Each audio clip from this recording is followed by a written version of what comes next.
Well, Elimination Royale has come and it's gone. And wasn't too happy with the result. I came up short. I mean, take nothing away from Seth Cameron. He earned it. Bottom line. Shit happens. But I did get this opportunity last week to put my name back into the conversation with a match against the World Heavyweight Champion Michael Carson. And unfortunately, myself and referee Adam had a bit of a disagreement. Michael took advantage and did what Carsons do best: steal things. But this past week, I've kind of had to think things over a little bit and ask myself, who is the Architect of Annihilation? It's the name you see up on the Tron. It's what I'm dressed up as, but is that still who I really am?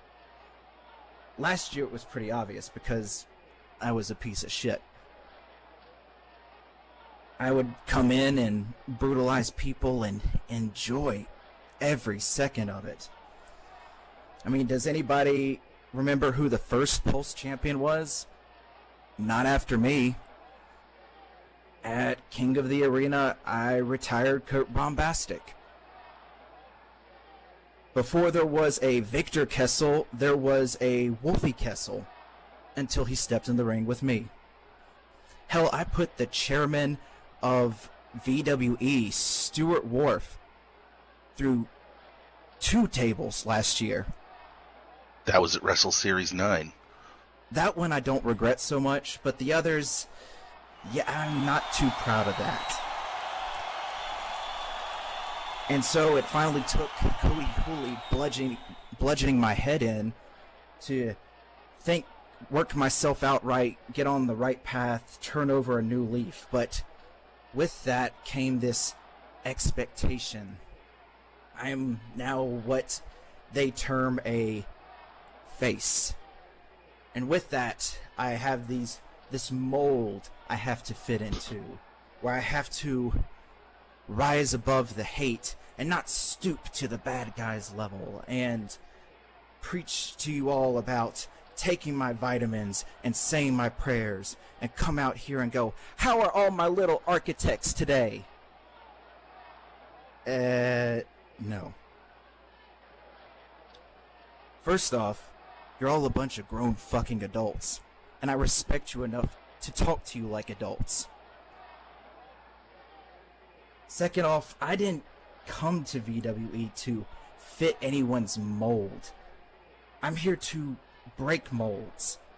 But despite all that, I thought in order to redeem myself, I needed to fix this. I needed to try and not be so brutal in the ring and be more respectful and nice and stuff like that. But I don't know, it's just not felt right. It's been a year of ups and downs, and the 2 highest ups were 2 matches I had against Cody Hooley and Derek Colt. And the things that stood out to me most about those matches is because I didn't have to hold back anything. I didn't have to not take it a step too far. In the first one, I was fighting for my career against Cody. And the second one, I was going up against the greatest VWE wrestler to ever step foot in this ring. The great one, Derek Colt, who has the name the Human Concussion Machine for a reason. And if I didn't give it everything I had, I wasn't stepping out of that. And then I think about it and I'm like, well, I mean, Derek Colt wasn't afraid to brutalize people like that. Why do I have to hold myself back to appease who? So the fans won't boo me?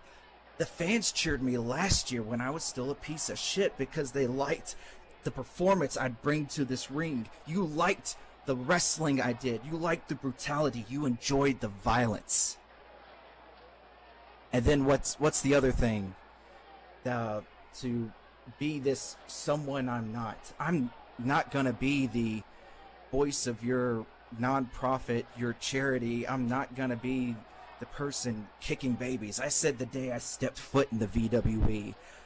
I'm here because I'm here to last and kick ass. I'm not a PG person. That's not who I am, and the Architect of Annihilation doesn't fit that mold. So, where does that leave me now? Well, I thought about it, and I thought, who is the most dangerous person in the VWE? And I realized it's the person I see when I stare in the mirror, because I've seen what that son of a bitch has gone through. I've seen him get bludgeoned, beaten, bloodied, sent to hell and back. He's still here, standing before all of you. I sure as hell would not want to be in the ring with that guy, because I've seen what he's capable of. I've witnessed it firsthand. I know the damage and the brutality he can bring. And you know what? I'm gonna bring it right back. There's no more holding back. I'm not gonna blame Adam for what happened last week in my match with Michael. I blame myself, because I tried to do just enough to put Michael Carson down, when really I should have done enough where I could have gotten up, argued with Adam, and turned around and pinned again, because his ass would have been out cold in the ring.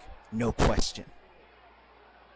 I said from day one when I stepped in this ring, I was the next evolution of the VWE, and that hasn't changed for one goddamn second. So I swear to you, I promise, I'm going to be at Wrestle Series 10. It's the end of an era. And when the dust settles and the ashes fall, I'll be standing there to usher in the next era. So allow me to reintroduce myself. My name is Knight, the Architect of Annihilation. This ring is my workshop, and I beat down anyone. Physically, mentally, spiritually, emotionally, I break them. And if that's not for you, I respect that. This is America. We have that freedom of choice. And despite what that dipshit Bryce Ketterly tried to say last week, I can guarantee you there is one hell of a locker room in the back, and you can look down that roster and find someone that's going to fit your niche, that you're going to want to cheer for. And you have all the power to do that, and I encourage you to. But if you like a fight, if you like violence, and you like to raise a little hell, let's come on board, because together we're gonna go to Wrestle Series 10 and we're gonna tear that motherfucker up. So from this day going forward, the next evolution starts now.